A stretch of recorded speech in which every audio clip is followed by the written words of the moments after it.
hero kra ode yin anim na enwumre nsama ye zere babo so mo no etifin sa wo yo ye kire eti abane de abane ntu ho naka wo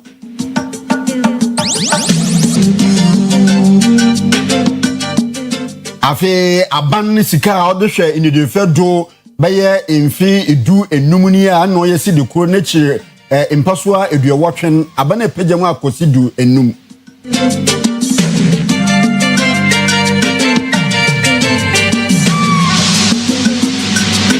Debako bibieni anweso bekwa ekrosin no mu na adesuafa wo ho wonya adesua bie nti no school adana wonsi nwie ehwo na wo hyem a wodi nsua ade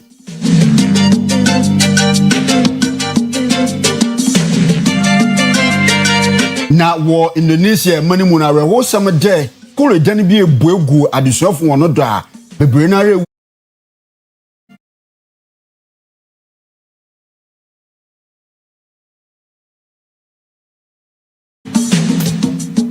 Ensame breka ho ayedre boss mu na nwumbre na dwumoku bi na weso ye na asen express groups mun kan cho de akontu biara do ya ma no ne bra obobo ye papa wo nkrobata bebre na ra efro ho na obomo akwankyere 0555550067 afi Bosheba electrical appliances and afi home appliances electrical gadgets na no wo bi a solar and a rechargeable fan so no Bosheba wo bi Nkrobata ye ba so Dum PZ KGT market Dum Bosheba building with prisons run about and afi Dum Antiata Kufo so no won saba kan wo ho 0536095966 afi promise by me bidura papa nyina afia ebowro mu a bibiduru bia represent so ye ba won saba ka bi Bosheba plaza wo Dum ye ben Matadis asafodan no oye abosandan no repair fam ye dimu dwuma ho na oye promise by ye 0535544681 afi Newman College Department of Nursing eni so ade hunu de pede ye nurse eye dwuma wa ye sabia brawazo ba fa intitimu atwoma techiman kumase he yara wo ben kwada so 0574661117 damdwuma kui ene wa so ye na ase ne nde nwumbre ye de nwumbre no sekese boy de bro Oyerepa TV do so mfa ma je pene nde nwumbre medekese wona bro metine ze uncle ebo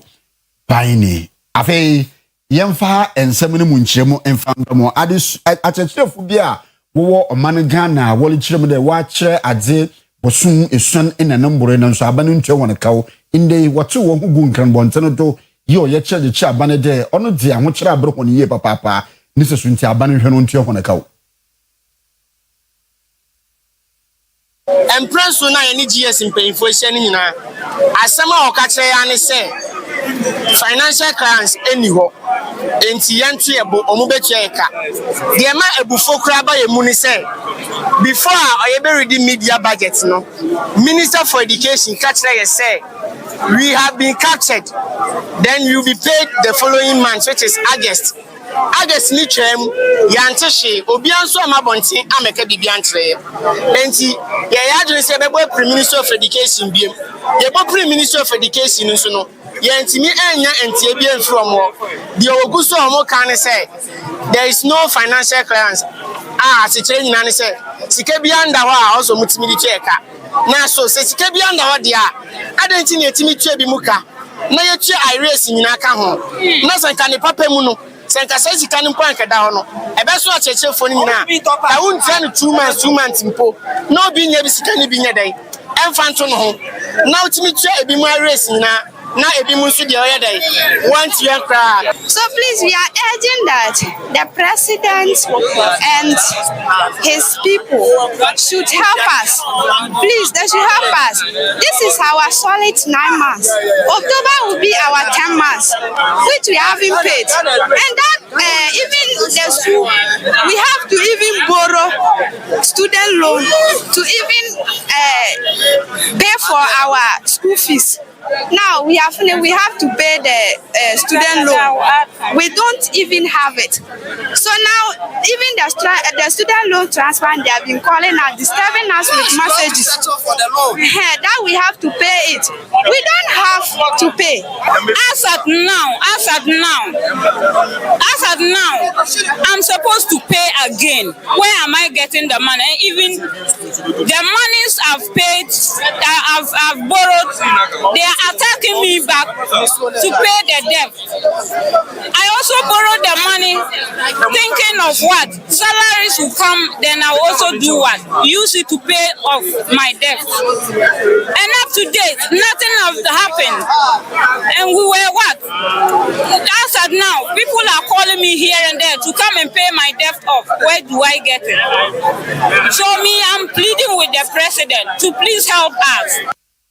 Abane nam osuafo a ono no hwe efisam do mechere interior minister onyamfo Muntaka Mohammed Mubarak Duda abotu godem baya imfi edu enumuni a ewrom wo man Ghana inirefie tika wode bo hono bra so ediban mo hone idakuru biara no sidi koro na chi mpeswa edu wotwe no abane pejam edza akọ oye sidi enum na ni nyina no opanyini kopemu mrahye begom ba so ku a wo hwe nkontabodo ina ode de masem no kotu go ho Abenedia ni duafo ewo mamu enemu afo wadidie ni wonayemu aka ho bi ama interior minister Honorable Muntaka Mubarak ade abetu dwa se ade ni duafo sika da bia dem omo a ye 180 pesos no abanya pejema de akọ 5 cedis da bia opani di nsimwe nyina tudwa wa broko pie mu public accounts committee na wochim se abaya twesika botene be se 10 million Ghana cedis a ode beboa na ni duafo asetenemu no atimi akoyie be hya ase wo budget on be kan wo afufufuro nim. In fact, they agreed to do the 5 cities, and I even insisted that, yes, we need something now, even as we await the 5 cities. Fortunately, we've started the budget process, it's in there, but the last quarter, His Excellency approved that 10 million, because it was going to take averagely 10 million a quarter. So if you see our next budget, you see there will be, and now we managed to separate it, because what used to happen, I'm sure Madam Chair is very, very familiar, it gets bulked in within the budget of the prisons. So we are not able to see it standing alone, to see how small it is. I've managed to convince my colleague, the finance minister, to let it stand alone. So now you see it when the budget can, it will be standing alone, and you see that prison feeding is standing at 40 million. That's 10 million per quarter. We know that the 5 cities is not adequate, but looking at where we are taking it from, 1 city, 80% to 5 cities, it will be a good start. Hoping that we'll build on it. Because like you rightly said, even children who just eat once, we use 2 cities, 50 pesos. Meaning that for adults, even if we are going to use that same rate, it means the minimum should be about 7 cities, 50 pesos. But we proposed 10 cities. We battled out, we were standing at 7 and 8, but you know the budget envelope, they said that they can manage with 5 for now. We are hoping that into 2027, we should be able to even get this even further. Enumu enna Director General Ghana Prison Service and so editu say ampa sana mutun eba beboa pa ama setena akoyie. With the approval from the president, I think now, even as we speak, our budget for 2026 is capturing the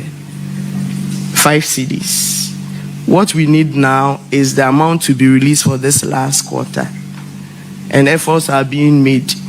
to get the money into our accounts, and then the formal communication.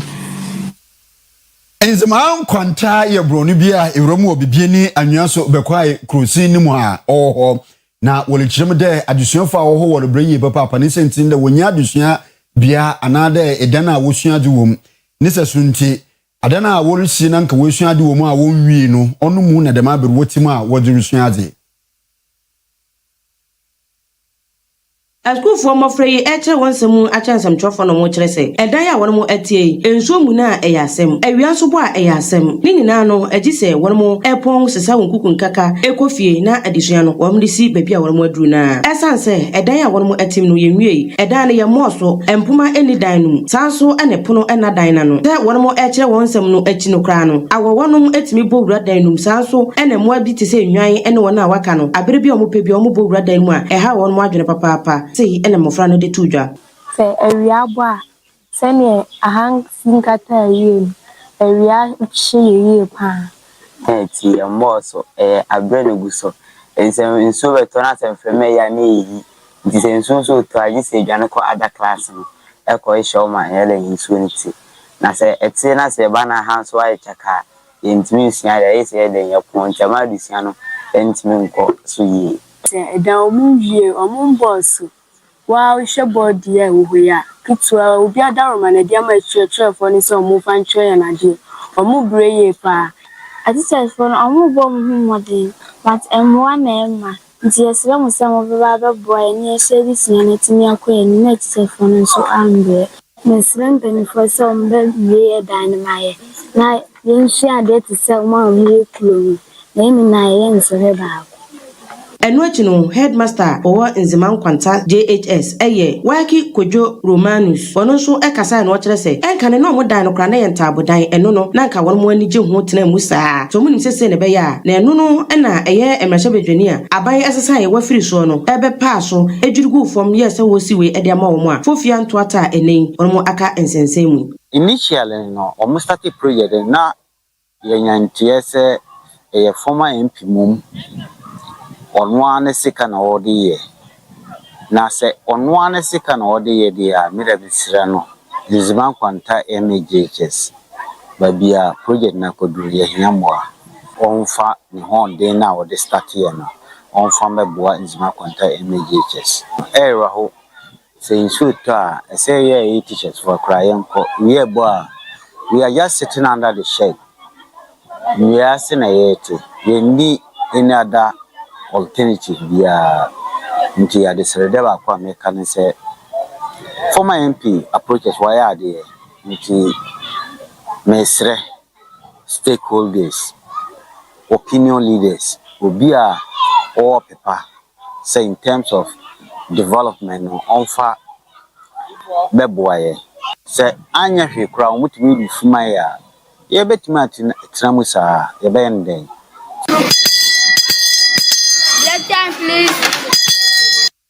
Dr. Nana Okufuchum Berma Otodu enum iye ehin ma asen dansamen won finfinimantem na wolichiremu de galamse ya aja oraho no bro no biye pa ntini yereka sei wetu akukuduru anamwan etu galamse fu hono do sa oze yinjeze bro hon wo galamse no nkuni ntiemu waden asen dansamen ina nimpotem.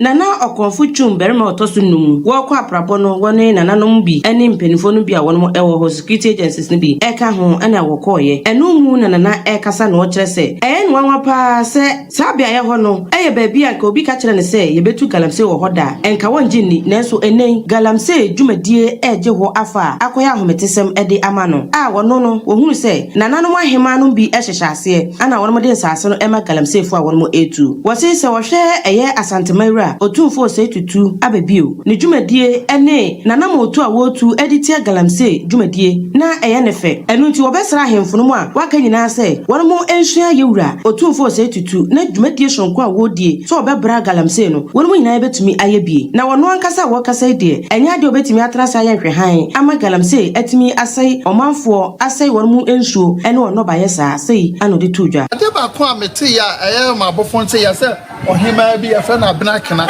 ona chase oma omu ko asase no so nyira onu omu atena se aya nhyehyɛ ema omu ko asase so enti me say ono de mema chieftaincy minister ahu na ya hwehwɛ mu ye anya sa ya betie ni no na wa sense ase a wo ase ha mu nyira asante ne na me farm inspiration free no abra asante hine kan say oye ohene na say yes via galamse o wasase so na oye te se de wundima na enya no enti me de asase etua na mo sa oye mine ni yie dia te se de aban kan wasam ne dia me no ni asem be sa wo de be se nsuo pa dia enya de amete ase e ma wase nsuo you once you call baby you na be mu se kokofu a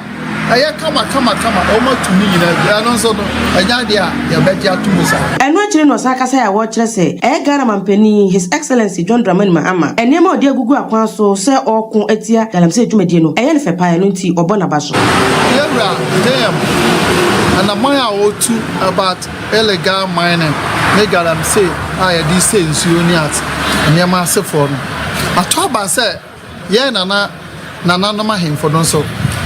ye bo ye nsaso ho ban tumi hye enum a no de omo ntumi mfanya aduma enum ya tso mkotofofo na ye call site baako mienu miensa eno so yakoto excavator mienu a onso omu twa nsuo omu washipu nsuo fumu nsuo ani kama omu sa nsuo egumu ya cosat etoso mienu enso obi sa omu kura omu nim so more licenses so many licenses so omu ya stop omu de ya ni omu anka na mkata omu guy na omu ko hu DC na omu hwe se kwana omu paso ya adwuma fam na kwan mu Owura Boache Chairmantin Ejakun eye kanen no osofo na ohwe enyinam awonze ho nsamoto in the inkrata bi free na so ya aboto goal chirem de gomitinanyi dibi wo MPP amanyoku ne dinu mu mekire national chairman no akwenye bema obokwa kwogina kirekire ese ayenfo gini tuma wabaye national chairman da MPP amanyoku no Akwanya abeda ho se mpanifo ahodo wo New Patriotic Party amanyoku no betimi apre dibre ahodo no ene krata e free Owura Boache Chairmantin Ejakun a akane obeye osoafo a na ohwe awon ni ensem so ewo na nadu dankwa Akufo-Addo amamu no e de ababetu da se woni mpanifo ahodo e ben no na busua ene wona a osi gina ya bia enya nsusanso won so akasa ehu akwakohia se ono beyi ni ti no apre se tu training national chairman ewo NPP amanyoku nim opani krata nchim se woni amanyoku kune ma ahodo nso a edinkita ho a omunyina ekyese baabi amanyeko na kwakoduru no ono nko a na betimi aba bedi national chairman aboa aye nhyehyɛ ne nam so amankunimdie etimi aba esanti ono Boache Chairmantin Ejakun esan ne ho ne so sɛ empanyefo biem se obi amefa krata na omapri dibra ahodo a oba abekɔ sɛ national chairman ama esi ahenefo na ɛwɔ party ni mu etimi ato no so aba 2024 year elections. I say, hey, I dear Munsheni ye. Ya call ye no. Ghana for to abetia ye pa. Yankasa ye hukurano. Ye to abetia ye hu in the sense is a say about to the yankoto. Na utie mu besuko a pense mu tie mu. Apart from a memo party bia eno de eye government per se nema mienu miensa bi wo ha ti mamufo e de boye subuo no omo ka kire ye se MPP aye nimu no enye munie enti mumun kompon kwhwe mu achi mwasisa aye bibi fufro na se beya monsan konkosi mu dadem mu a ema odo soronko bi eba mu dadem bia ema ye fa mo hye na wo MPP amanyoku ne zirimu ara twetwofo panyin yera Justin Frimpong Kodua odi insem egu nkrata do apotokese mo friend no oye petition eza kama oye amanyoku no ne ba so ku a wo hwe atene na ntien do mekire National Disciplinary Committee de Owura Kwame Bafo dodo na afra na abronye oli nyema bi o mo MPP amanyoku ne sesunti wonyene nkasa na asotwe bi wo a wotumu da atwe no Krata e free NPP amanyoku no otwetwerefo akache eba echiremu a General Secretary Lawyer Justin Kodua Frimpong e de krata akodan National Disciplinary Committee ni se Kwame Bafo abronye ni su ene ne banti no o se empanyifo ehwe na numu no krata ne kire se e ade a Kwame Bafo abronye ekeka ensem bi afa onyanfo Kennedy Ohene Japan ho a edu ba bi kura no egu opani no ehu fi a asa egu NPP amanyoku no so ehu fi enumu no esa to aso se e ade ono General Secretary kura no Kwame Bafo abronya akeka nsem bia fa no ho se empanifo susuye bia wosi efa Owura Kennedy Ohene Japan ho kra no eno ebeto nanim no opia hye be bia wa ma asotwe antimi anye adwuma bio ochemu se Kwame Bafo abronya atena bemya ahodo akeka nsem bia ne ni kwase wokeka ebi kra ye se eye disciplinary committee gina ye bia woni empanifo hye wosi ye no ode akwakoto abonten ama obi bia hu ne senti no o stress committee no enhwe na dedika wonya nhwemu mapa emfa Kwame Bafo abronya ni su ene ne ban dwumadi dwumadi ahodo a wadi nsunaso aba party ne so ene ebre kwa ani mu nsunaso ebetimi anya sanso na ohwe se ekoba se oye hwehwemu mapa efa saade no nyina ho na ekobọ kwa mebafo abronya dia omonhwe na asotwen mapapa entimi enko ema no enu mu enna krata ne ewie ne se eye mpanifo eda NPP amanyuku ano a ono general secretary national chairman ene national organizer mu nyina ehihye mu bi no omonhwe se pepepeye ebeye adwuma wa amanyuku num na amanyuku ne manso ombe discipline na aboa ama amanyuku no ho ayakono ho asa aba Emrashe bokominya ojinemu edema oye omanfa awowo dwabena aboto ni position to omiyemfo Francis Owusu echi awunende de yerika sei ewromu wo oye ofuanse Methodist school ho a wekosi oye biaye a wobosua abefu nyimdi kokwan do sonkokra za mo no obobo ma moframa no wenya abefu nyimdi mu nyimdi pa Sa ebeye na mofra ahodo a mo yen school ahodo ebenya nimdie afa eye abafo kwantempon so me kire computer no enam so ema eye dwaben me hyebetwani onmunyamfo Francis Owusu echan brempon etu anamon esi eye dampon ede eye abafo computer CB egugum a wode beboa adesua ewo ofuase Methodist primary school sebeye na mofra no so ene wona ewo miamia ahodo no ebesi agan na bra onmunyamfo Francis Owusu pa entema ana order eye edan edi ama school for no okan se ebre aso se dwabenfo so etimi sua abefo kwantempon nimdie no etimi di to anamo esesa dwaben. Okay, penfo di karbe to manim about the IC center the war empatemu anum you about 7 communities and the share empatemu anum and said in anim no robotics no ne ICT na na adesua mu no e ko nalimpa itina was yenya bi nso ha ne de ha ne center for the meantime said the nipa na aka no skusu na aka ntimi nya bia yenya na kese mu ha said the be ya ebitimi ato wonso ma enkro na aka nyina no so obi anso etimi nya bi o ane de ya no kra because say no adesua ni ntina enema na ba ha is awofo na mo ama omoma no ma ebra ya makwan ebra ebia ya weekends na ya mom work na so mo ntimi ama ya na ne man de begu ho no na 777 faso bia entimaso ye toso bi oye nkro no ofo asefo no nso so aya de pa se omo nso so ebo enema bi ho ka edan ye de begu mu ho asiesie ne oba ye nso ya penti da no kama matisa penti kroma no nso so true na nanom so aya de ama se ebe omafa security kra obetena hanom ahwe niema no so de be ya bi ntimi nyira Orua Adolf Kansaki Mike wono eye monitoring supervision and monitoring eye head ema eye dwamen municipal directorate of education ebegina one director of education anam ena obi dwumadi no na ono so edam na hyebedwani no ase se watu anamo wete se na ebeboa ama patam hono mo sofo enya eye abefo kwan a yefaso edisua ade na wopese wodi kan na woda MP ase ya papa MP de bia ono no wo discusses be bre hwehwe kwan a ombefa so na omutimi ebe hanu over computers no na ene a jumadi ne eba so no woda MP ase na so woda kro manase efri nana nimpanyumfo in fact sa computers we handing over no they said the na yedi kan etie no na a long story bibia edi kan ekodi ye bibia ese na kan eko nkokodi mu amen. Owura Frederick Eje Brobe oye senior officer wo Energy Commission ena olutu Ghana fu nyina for the in the day se eko baby to the Bosheba Electricals ekoto oye electrical gadgets ina wire ni nyina to ho wia pe electrician ahon Energy Commission for wa mo hontum krata won ko ye wire na ade bibia won fa mo no boboa e ma nde hon adwuma na tuma akonkana mo hon.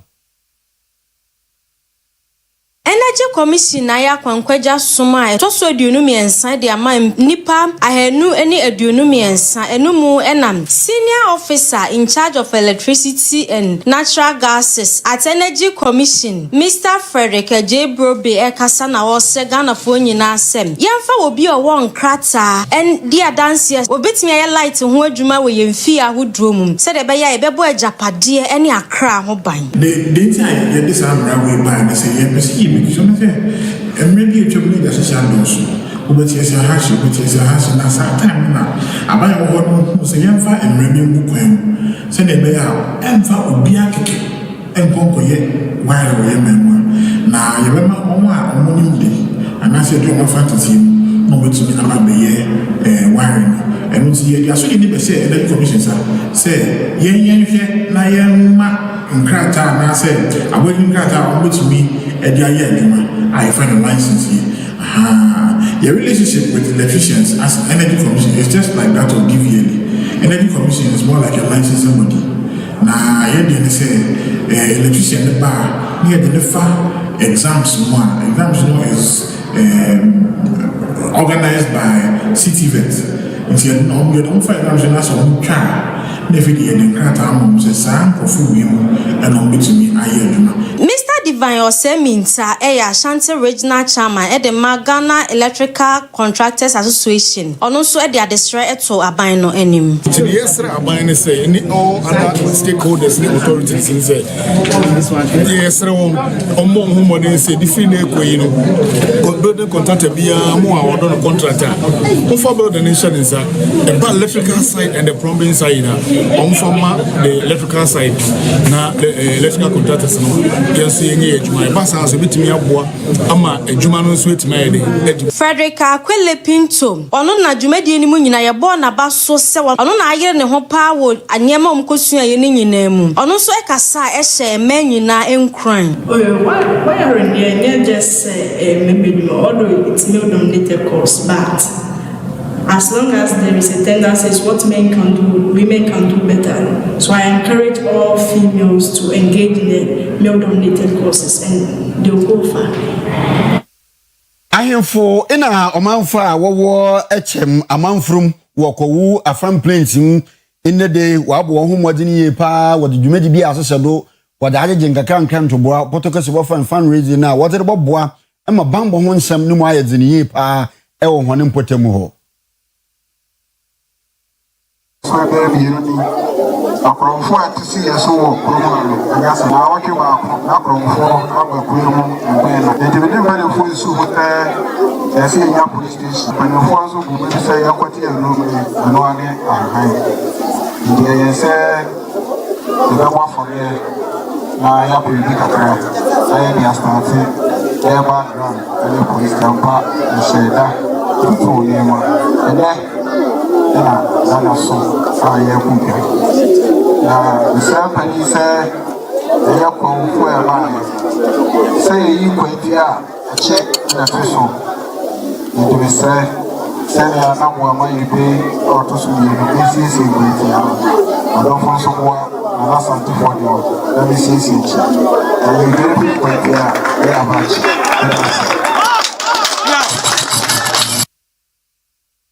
Puseda Benjamin Amo Iyegomtinenyi ejema oye ina de Roman asafunu imbebunu iku a owom wo amekom na ono na olutufu de imbebunu bom modinara na wo mansa no dwuma hu hie hu yie ne papa pa obandama imbebunu a wonyi dwuma nye wo man Ghana mu no do battle kra Catholic Youth Organization CYO Catholic mabunuku a edi akotene ewo asori ni mu pa oba ne nkura bata ewo amakom dinary ewo Kumase Archdiocese numu a wonjumadie ayehwampamu jene efiti kooti a awaduhwam scented candle liquid soap ani pia eka ho Crusader Benjamin Amo ene Oyerepa kase e bonkomo no wo kire se ntia ohyehyɛ sa adwumadie no ene mfaso a wonsa aka yenti a yɛhyɛ adwumadie nyina ene sɛ ɛwɔ sɛ yɛfa ɛkwan bi so a yɛbɛtumi agenerate income ɛde ama yɛn ho ene mponebusua saa enema yɛ a ɛyɛ amakom dinari mpanifo hyehyɛɛ na yɛto yɛn safre wiase afanu ameburu nyina ma ɔmo besua yɛ no ɛde mfaso yɛ bebree ɛna abrɛ members ene ɔmo ba ha ɔmo besua nti efi na ekoi de members esikasɛm ene mpomu nim bia wɔ skills no abɛkɔ nkan paa ɛyɛ na ekuoma no ɛde hyɛ adesuanim ogyina so etu mabunofo ɔmo participation no very good. I saw that now omu need scented candles, but they became very interested, and then, like I said, their participation is overwhelming, and they are doing so great. I was saying, meant na fie, and kase me pese obi employ musia bibi, so that even if you are employed, one kase obi timidi onsaye bibi, so when you're employed in so you can still depend on yourself. Ekuoma enya akwanya esua ade ne bie no ene Oyerepa kase edi nkomo e kire wanigye ene nimdie foforo a wonsa aka yeni age pa fi se wo hwe de way si yotoma scales no de to wonsa sebe wo de to sisi achi je se emane ye fa kasa betimi esua nyama bebre especially certain candle me we twe na me hu se ye bibia eye gugu but betimi tina asia de me fast step se me hu se eye ade ase wo de wadu sisi so obeya obetimi aye no waye ni ye medical sua lepiso asasua power zone me we so masaso sua scented candle kama pa se ne guna yi etusha hwene pampan no so a ene wo so I dem kama pa ite da pay for us program na kama pa me buy medical sua lepiso esia power zone ena me sanso sua bi say friend ahole sia de to yensa ena de to yasi and so and as me sia me ye de so kania ase wo sumu a so e was not say e bright yama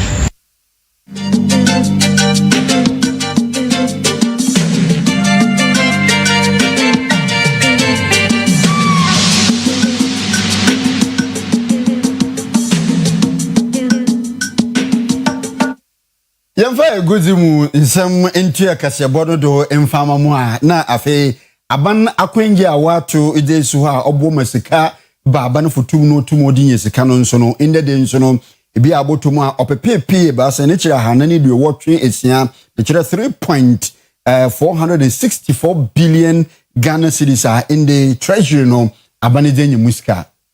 Abang nensa entimi anka target odisi nani so ewo treasury bills ahoro a odisi nani so na wotwe a ening etwa mu efe so investors ahoro bi so erepe say mprimprin wo betimi di sika akokoto won treasury bills ahoro mu a Bank of Ghana edi aba no emu se Bank of Ghana ekire mu a auction insuranso a wo record no eye 37% a ening no so no eye under subscription wo short term instrument ahoro a treasury bill no ewo no emu sanso na treasury bill so is enyan 3.486 billion Ghana cedis a ening no eye total bid ahoro a won sakan na ni nyina emu no dia wonyan a woje tu mu eye 3.463 billion Ghana cedis we eye ahamujichem eduson insia wo 91 day treasury bill no emu efe wo 2.66 billion Ghana cedis bid ahroa ening investors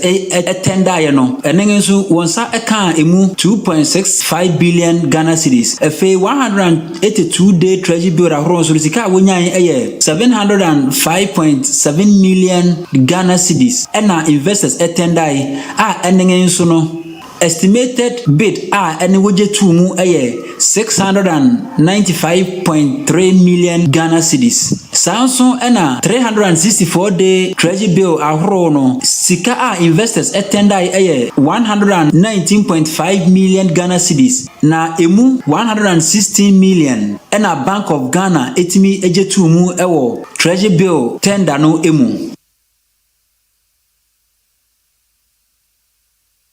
Na yereke ahwefo de Oyerepa TV Bruno Shenkese bona hwe bra ye twa ho yakoje aboafo nkrato yaba yeba yeza aguzi munsem woto de amamo enyigezi munsem beba na afi ne kwakra mu ne yebuwe kase bono wo amanane munsem zamamo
Anyway, Yamwajo na Yamwakwaba, and Rassan saying, my good win sama, yes, Sakano, ye do and como, and some dos papa, nemum, de disefata social, na utie, and I yede esmo, and anyway, sports lawyer, the only sports lawyer in Ghana football, yes, shall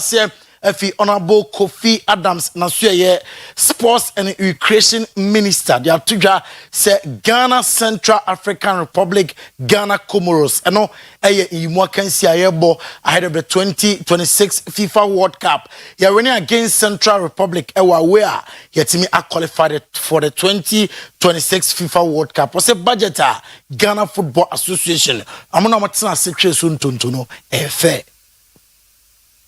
I must say that this is fairly reasonable for now, based on the items that have been agreed with the playing body. I do know, as we move forward, some items in the estimate, we will look at them, we will meet as a body and to review them. But I must say that the FA has been very responsive and has understood, and we are back to our February 2025 engagement agreements, and that is good for all of us. That is good for our sports. That is good for our growth, and that is the spirit of what? Transparency and openness, which His Excellency John Dramani Mahama feels that when we drive it, it will bring about performance. It will bring about love. It will generate more people wanting to contribute and to help the growth of the sport. You would observe that even as we increase the gate ticket fees for entry into our games, we still saw huge numbers come to the stadium. Yeah, to also Wafu Zombie Championship, a qualification for under 17 African Cup of Nations. Ghana was semi-final game against Nigeria. And a prosper Nate Ogum de Atujas and Manteno are ready for Nigeria. Everybody in the team too also feels good because we've been able to make it to the semis. The spirit in camp, the common spirit of the group is very high. Each player looks very confident, looks very ready to make sure that he delivers come tomorrow so that we'll get the results to book a place in Morocco for the AFCON. So technical team players, everybody's excited, everybody's ready to work, and everybody is very hopeful, very confident. In terms of the errors we committed, we've identified them through video sessions. We've tried to practice on them. So we expect that there will be an improvement over the defensive shape that you saw in the last game. And then we also hope that if same situations occur, the errors that were committed, they wouldn't repeat them because we've shown it to them, they've seen them, and then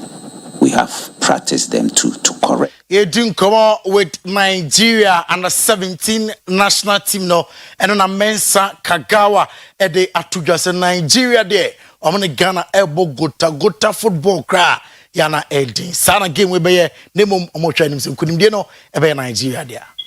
Game na tough by ATA your coaches instruction am dem my and me winning game no.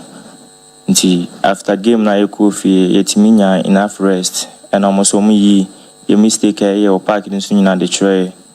nti ama mama your confidence na ade and after that so yetimi could train Nigeria 4 game no your training plan near the boko face you because you in Nigeria as a 12 game but because of confidence our mama your training program like